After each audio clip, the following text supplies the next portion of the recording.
하나님의 속성을 공부를 하면서 하나님이 인간에게 요구하시는 덕목을 인간에게만 요구하시는 게 아니고 당신도 실천한다라고 말씀을 드렸고, 그 덕목을 실천하시는 중에 당신에게 손해가 있을지라도 그것을 감수하신다라고 말씀을 드렸습니다.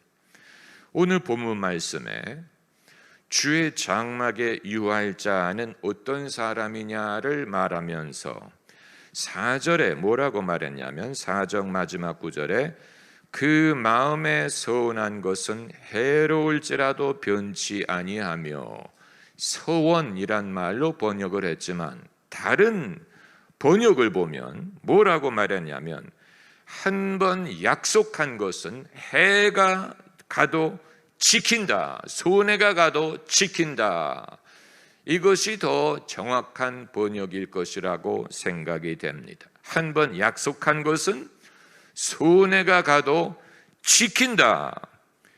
하나님이 사람에게 이러한 덕목을 요구하신다는 말은 당신도 실천하신다는 뜻입니다. 그래서 하나님도 약속을 손해가 가더라도 지키신다. 이것은 아주 하나님의 속성을 아는데 중요한 단서가 되는 것입니다. 이 관점에서 성경을 읽고자 하는 것입니다. 이 관점에서 구약 성경을 읽어보면 두 가지 패턴이 항상 등장하는 것을 볼 수가 있는데, 첫째는 하나님은 사람과 약속을 맺으신다는 사실, 둘째는 손해가 가더라도 그 약속을 지키신다는 사실. 여기에서 하나님의 신실하심을 우리가 발견할 수가 있는 것입니다. 많은 교회들이 첫 번째, 하나님이 약속을 맺으신다는 사실은 강조를 하지만, 두 번째, 당신에게 손해가 가더라도 그것을 지키신다는 사실은 별로 깨닫지 못하고 중요하게 생각하지 않는데, 이 두 가지가 다 중요합니다. 하나님께서 죄인을 사랑하고 구원하기 위하여 맺으신 언약이 때로는 당신에게 손해가 될 때가 있는데, 사람에게도 약속한 것은 손해가 돼도 지키라고 명령하신 것처럼 당신이 맺으신 언약도 당신의 원래 뜻과 다르고 당신의 그 손해가 되더라도 그것을 지키신다는 사실을 말씀드리고자 하는 것입니다. 그래서 이 두 가지, 약속을 맺으신다는 사실과 손해가 되더라도 지키신다는 사실을 좀 더 구체적으로 생각을 해볼 텐데, 첫째로 약속을 맺으신다는 사실. 약속이라는 것은 상당히 법적이고 또 언약적이고, 우리처럼 인간의 정, 의리 이런 것을 위주로 관계를 성립하는 문화권에게는 생소하게 여겨질 수 있습니다. 우리는 약속에 의해 움직이는 사람이 아니고 정과 의리에 의해 움직입니다. 그래서 친구끼리 무슨 계약을 맺을 것이냐, 부모와 자녀끼리 무슨 약속을 할 것이냐, 이런 식으로 생각을 하지. 그러나 성경에서 우리가 발견하는 사실은 하나님께서는 얼마든지 당신 임의대로 일하실 수 있지만 그렇게 하지 않으시고 사람들과 언약을 맺으셨고 그 언약을 기억하셨고 지키셨다는 사실이에요. 언약! 우리가 성경 구절을 한번 찾아봅시다. 이 출애굽기 초반을 가면 출애굽기 2장 24절과 25절을 찾아보시면, 출애굽기 2장 24절에서 25절을 찾아보시면 이제 애굽에 있는 이스라엘 백성들이 고역 중에 부르짖었다라는 성경 구절 아닙니까? 24절에 하나님이 그 고통 소리를 들으시고 아브라함과 이삭과 야곱에게 세운 그 언약을 기억하셨다. 이스라엘 자손을 권념하셨다. 언약이란 말이 나오고 언약을 기억하셨다라는 말씀이 나옵니다. 벌써 이 시점에 하나님이 세운 언약이 있었고 그 언약을 하나님이 기억하셨어요. 다른 걸 기억한 게 아니에요. 이 백성의 독실함을 기억한 것도 아니고 이들의 정성을 기억한 것도 아니고 기도를 기억한 것도 아니에요. 무엇을 기억하셨느냐? 언약을 기억하셨어요. 누구와 언약을 맺었습니까? 아브라함, 이삭, 야곱과 맺었어요. 수백 년 전에 맺은 것입니다. 그러나 세월이 언약의 유효함을 지워지지 않게 해서 세월은 지나가고 상황은 바뀌었지만 언약은 여전히 있기 때문에 그 후손들이 하나님께 부르짖었을 때 하나님이 이들이 예뻐서도 아니고 이들이 의로워서도 아니고 독실해서도 아니고 언약을 맺으셨는데 그것을 기억하셔서 그들을 권념했다, 돌보셨다라는 뜻입니다. 하나님은 언약을 맺으십니다. 구약 성경에는 믿음의 인물들과 언약을 맺었습니다. 최초로 맺으신 언약은 아담과 맺은 언약이 있었고 가인과도 언약을 맺으셨죠. 그리고 노아와 언약을 맺으셨고 노아와 맺은 언약의 징표가 무엇이었습니까? 무지개였죠. 그리고 이후에 아브라함, 이삭, 야곱과 언약을 맺으셨고 그리고 모세를 통해 이스라엘 백성과 언약을 맺으셨고 그리고 다윗과 언약을 맺으셨습니다.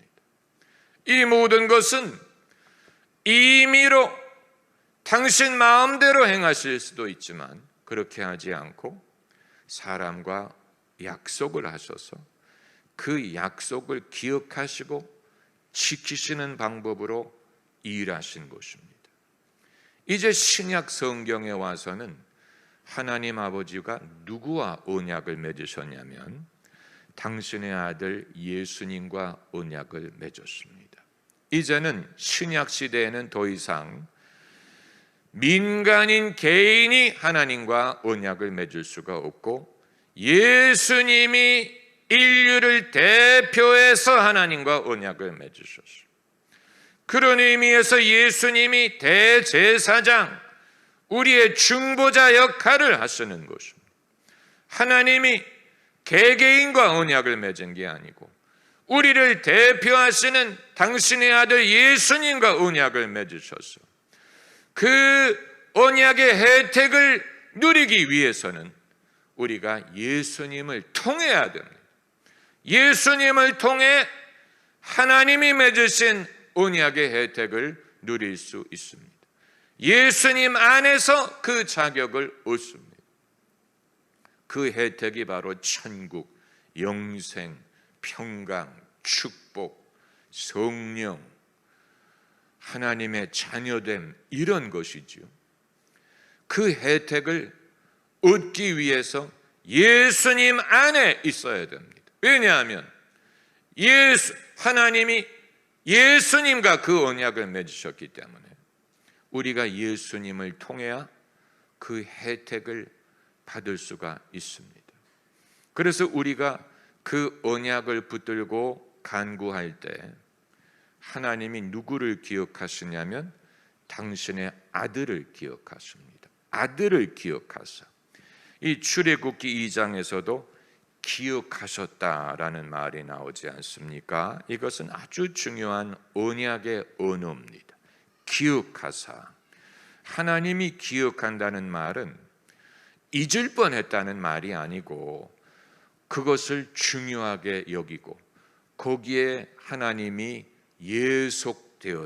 예속되었다라는 말은 좀 어폐가 있지만 하나님의 의무가 발생한다라는 뜻입니다. 그 언약에 의해 하나님에게는 의무가 있고 우리에게는 권리가 발생하는 것입니다. 그 혜택이 바로 거기에 있는 것입니다. 그러면 이제 그 언약을 예수 그리스도와 맺으셨는데 왜 하나님은 그냥 행하시지, 그냥 당신의 뜻대로 지혜대로 그때그때 필요에 따라서 일하시지 왜 언약을 맺으실까? 언약이라는 것은 굉장히 기독교적인 개념입니다. 타종교에는 아마 언약이라는 개념이 등장하지 않을 것입니다. 무속신앙에 무슨 언약이라는 것이 나오지 않지요. 이슬람도 언약을 가르치지 않습니다. 그런데 기독교에서만 하나님께서 언약을 맺으십니다. 성경은 거대한 언약의 책이에요. 그래서 구약, 옛 약속, 신약, 새로운 약속이란 말이 아닙니까? 성경을 언약의 책이라고 부를 정도라면 언약이 얼마나 하나님께 중요한 역할을 하는지를 알 수가 있습니다. 왜 하나님이 언약을 맺으시는 방법으로 일하실까? 그냥 당신의 임의대로 그때그때 필요에 따라서 하셔도 되는데 왜 언약을 맺고 그것을 쫓으실까? 만약에 여러분이 그것을 연구해서 책을 내신다면 제가 돈을 내서 그 책을 살 마음이 있습니다. 언약, 이제 우리가 생각이 필요합니다. 한 가지 예를 들어서 생각을 해봅시다. 어느 한 마을에 부자가 있어서 매년 엄청난 양의 곡식을 거두어 드린다고 합시다.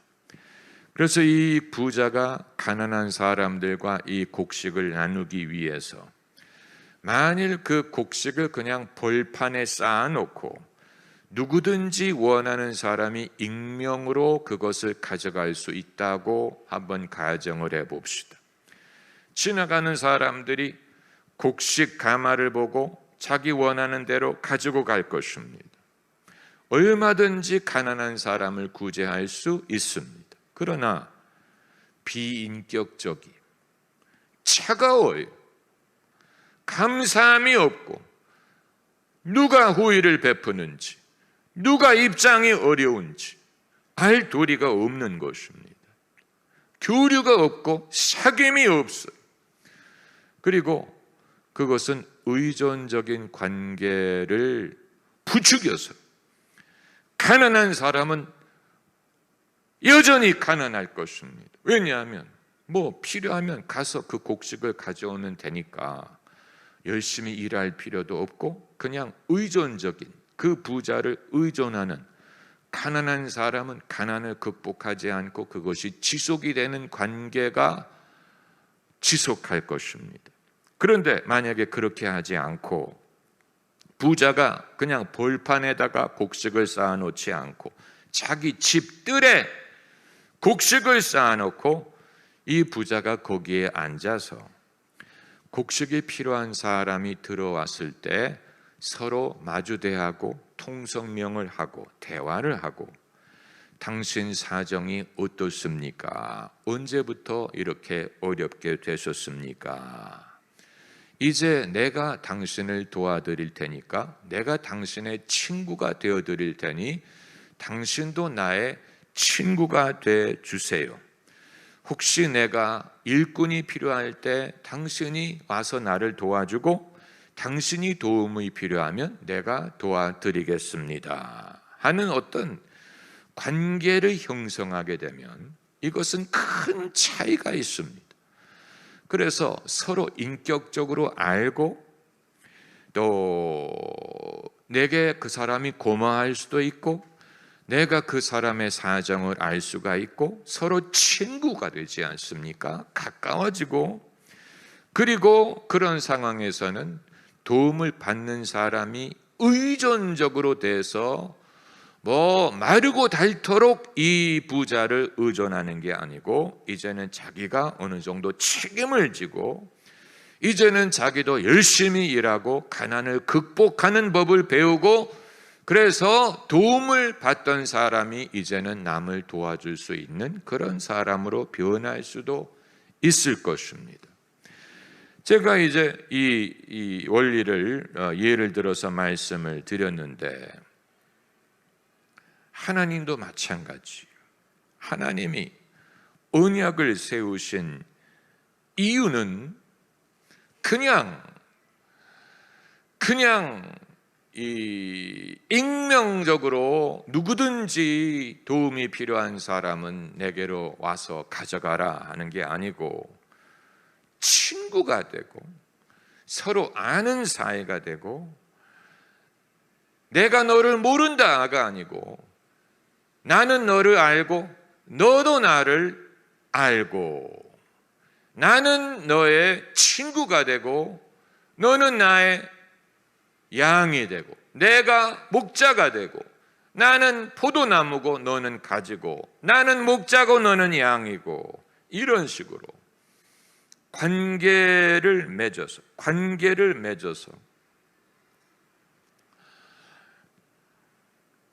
이 예수께서 내가 너를 모른다라고 말할 수 있다고 말씀하셨죠. 그러니까 주님의 도움을 받더라도 주님이 모르는 사람이 될 수도 있는 것입니다. 주님은 그것을 기뻐하지 않으십니다. 언약을 맺으시는 이유, 그리고 또 하나 언약을 맺으시는 이유는 사람에게 믿을 만한 근거를 주시기 위한 것입니다. 믿을 만한 근거. 성경 말씀을 찾아봅시다. 히브리서 11장 1절 말씀. 히브리서 11장 1절. 우리가 아주 잘 아는 성경 구절이지요. 11장 1절 말씀을 우리가 외워야 됩니다.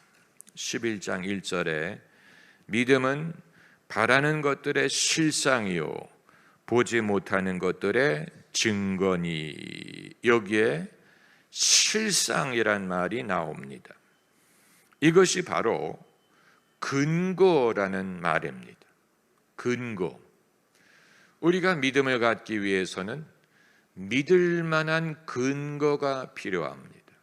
내가 무엇을 믿느냐 했을 때 나는 그냥 막연히 하나님을 믿고 하나님의 호의를 믿어. 나는 하나님이 내게 선을 베풀어 줄 것을 믿어. 약간 요행을 바라는 식으로 그냥 하나님을 믿는데 하나님이 내게 요행을 베풀어 주실 거야. 이런 식으로 막연하게 믿는 것은 그건 별로 성숙한 믿음이 아니고 하나님이 우리에게 언약을 주신 이유는 우리의 믿음의 구체적인 실체를 주기 위해서입니다. 그래서 실상이란 말이 등장. 믿음은 바라는 것들의 실상. 헬라어로 후포스타시스란 말인데 징표라고 번역할 수 있습니다. 징표. 이 유다의 며느리가 자기 시아버지와 이제 불미스러울 수 있는 그런 상황이 되었을 때 그 상황에서 자신의 의를 증거하기 위해서 징표를 달라고 했죠. 그래서 그 유다가 며느리에게 며느리인 줄 몰랐지만 징표를 주었어요.